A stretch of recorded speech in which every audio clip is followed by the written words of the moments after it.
Hello, I'm the Reverend Jeff Childs, and I invite you this weekend to come and join us for worship at the Bolivar United Methodist Church. We will gather in the sanctuary for the first time since the beginning of this pandemic. We'll gather at 11:15 a.m.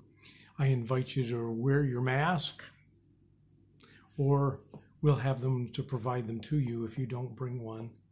But it will be a time for us to socially, physically, somehow distance, but spiritually connect as a worshiping community.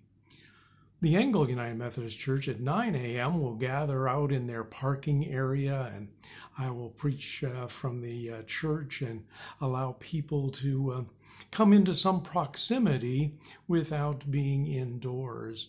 So I invite you to come at either hour to either congregation and join us for worship, or online, for we will put the worship service from the Bolivar Church onto the website.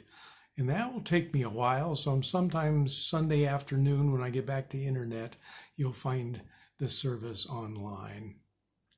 But today, I just wanted to give you a heads up. We'll be talking a little bit of some words that Jesus taught the disciples and teaches us from the Gospel of Matthew, chapter 11. And let me read verses 28 to 30.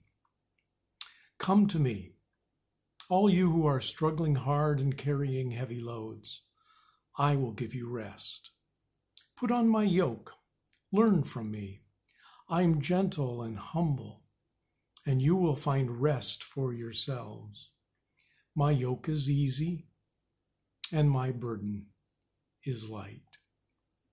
So I'll share a couple of stories and remind us of how Jesus helped us to look at not all the 600 plus rules of the Old Testament that we find in the books of the law, but rather a golden rule. And we'll talk about what that might mean and how we might live that rule out. We'll also talk about yoke, as Jesus talked about it here, and old story that's told about Jesus, how he learned from Joseph in the carpenter shop, perhaps how to make those yokes that were easy, as he described it. I'll tell you more about that on Sunday. But I invite you today to prepare your heart for worship. Meditate on this scripture. Come and join us as we learn more about what Jesus might say for today. God bless.